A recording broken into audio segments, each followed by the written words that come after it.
Andito tayong lahat dahil merong para makita at mapakinggan at makakuha ng report tungkol sa itong nangyari na pagkahuli nitong kalaki-laki na shabu na shipment. Ang estimate baka umabot ito ng 1.8 tons. So ang ibig sabihin, ito na yung pinakamalaking huli na nagawa natin. But hindi lang ito. Meron na tayo as of today, ang huli natin is already 13 point something, 13.2, 13.3 tons. So patuloy talaga, marami talaga tayong nahuhuli. At this is the approach that we are taking to the drug war. Ang ating ginagawa, we take apart, binabaklas natin yung mga sindikato, kahit sino man ang nakita natin may kasabwat dito sa drug trade, kahit sino man, kahit politiko ba na powerful politician o police o kung sino man, talagang iniimbestigahan natin. Kaya nagkaroon ng ganitong klaseng operation that nakahuli tayo ng kalaki-laki na 1.8 tons. Sa ngayon, just to give you a status report, as you can see, ang ginagawa ngayon, ini-inventaryo talaga kung gaano kadami itong nahuli na meth. Nakapag-test na ang PNP, tinest na yung nahuling shabu, very high quality itong nandito, very high potency. Ibig sabihin, yung mga pinanggalingan, kung saan pa yung mga, kung saan nanggaling, kung saan sinakay, anong origin, ngayon ay iniimbestigahan pa lang. Kaya the operation is ongoing at pabayaan muna natin ang ating mga kapulisan together with the attached agencies ng PDEA and the Dangerous Drugs Board, lahat we're working together para mabuo ang kaso rito, malaman talaga natin kung saan dinaan itong shipment ng shabu na ito. I would like also to point out that this is the biggest shipment of shabu na nahuli natin. But not one person died. Walang namatay, walang nagputukan, walang nasaktan. Basta't inoperate natin ng dahan-dahan, yun naman dapat ang approach. Para sa akin, yun dapat ang approach sa drug war.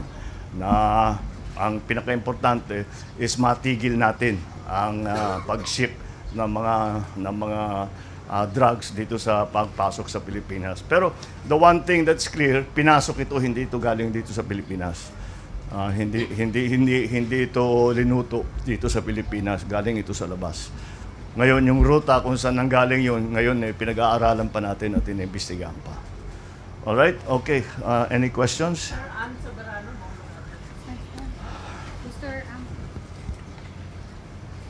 Mr. President, Hello. good afternoon. Good morning. Yes, sir. Sir, ano po yung instruction nyo sa ating mga law enforcement agencies like PNP and PDEA? Kasi with this apprehension, tila hindi natatakot ang mga drug syndicate na i-transport ang mga illegal drugs kahit may mga checkpoint. Babala nyo na lang din po sa mga drug syndicate na hindi tumitigil sa kanilang illegal drug activity sa bansa. Thank you. Well, kailangan rin maintindihan, ang mga drug syndicate, pagka nahulihan, parang cost of doing business nila yan eh. Nakakasama na sa kalkulasyon nila. Once in a while, mahuhuli tayo. Pero malaki pa rin ang kita. So, tuloy-tuloy lang. We cannot, there is no, tinatawag na one single answer tungkol dito. There's no silver bullet to this. Kailangan talaga kayod. We have to operate. We have to gather intelligence. We have to coordinate with Interpol. We have to coordinate with intelligence and drug agencies of other countries around, of ASEAN, of Asia, kung saan man nanggagaling. Because this is an international crime. So we have to there is no other solution but to keep doing this. Na kung pasok sila ng pasok hanggang it is not para magawa, napakahirap magpasok ng drugs sa Pilipinas, wag na natin gawin, dadali natin sa ibang lugar. That is a situation that we are hoping to achieve. Pero the only way to get that is to continue to prosecute the drug war, but well within the law, so that the cases can be filed, then the syndicates can be identified, the guilty parties can be arrested and eventually imprisoned. And that is the point of this what we are doing. That's the only way to approach it.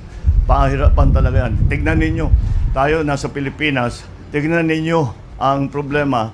Sabihin na lang natin, kasi wala tayong resources, wala tayong funding na masyado. Tignan ninyo, kahit yung mga mayayaman na bansa sa Amerika, sa Europe, gaano ka trilyon na dolyar ang kanilang ginagastos na meron pa ring drug problem.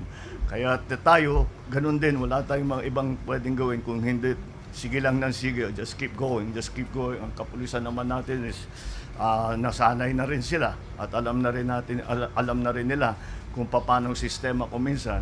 Kaya ino-operate, basta we just keep operating and keep gathering intelligence, and that's the key to bringing down the activities of the drug syndicates dito sa Pilipinas. Babalan nyo, sir, sa mga drug syndicate. Ano? Yung babalan nyo po sa mga drug syndicate na hindi tumitigil sa kanilang ano. Hindi ako bahala kayo sa ginagawa niyo, basta tuloy-tuloy lang kami. Aabutan din namin kayo. Maliit lang ang Pilipinas. Thank you, sir.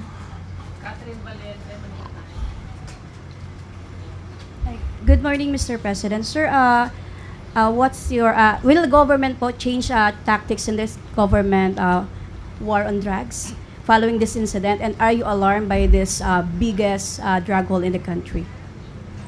No, quite the contrary. Why will we change? Look at the success that we have gained. As I said, not only this 1.8 tons, the many tons that we have already seized.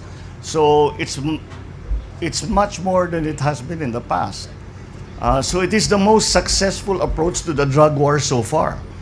So why will we change it? We won't change it. We'll continue to do what we are doing.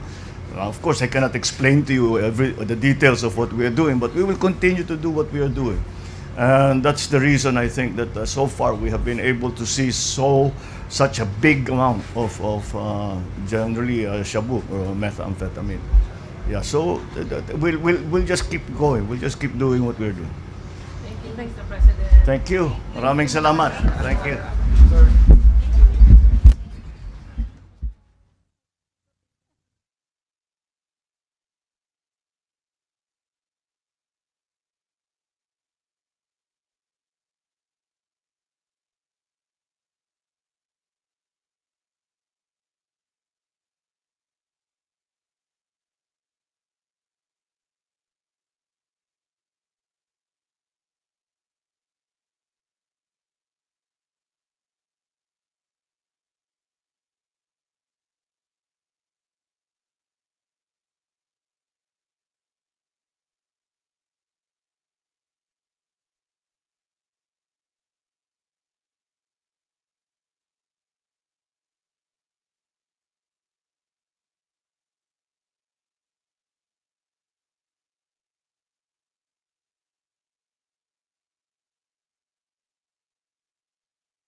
Silang nagmamanong road block, diba?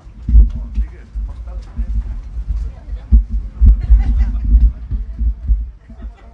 tanong mo sa kanya.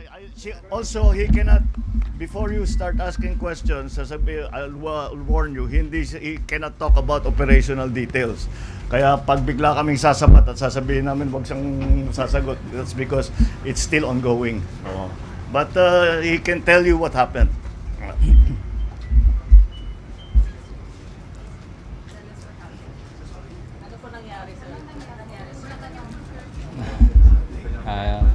Good morning po. Pakilala ka.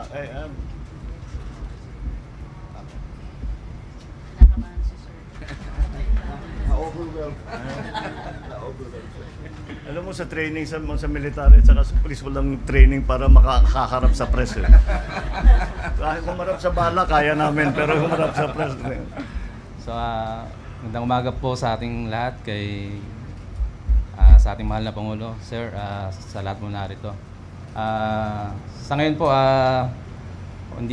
hindi pa po kami makakapagbigay ng eksaktong detalye ng pangyayari kung paano namin nasabat itong gantong kalaking halaga kasi umuusad pa rin po yung aming investigasyon. Ano po, ayaw po namin makompromiso yung mangyayaring hanggat may sampa po namin yung kaso laban po dun sa tao. Yun lamang po at maraming salamat po.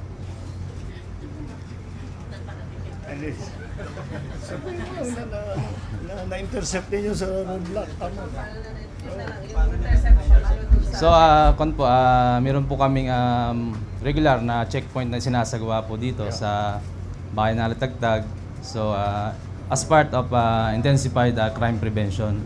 So, part of it, pina-flag down po namin yung mga sasakyan kung mayroong suspicious po. So, yun po, sinasubject po namin for inspection po. So, yun po, kagaya po nung nangyari dito po sa pangyayaring ito. Yun po ang naging resulta. Nasabat po namin yung ganitong kalaking halaga po ng shabu po.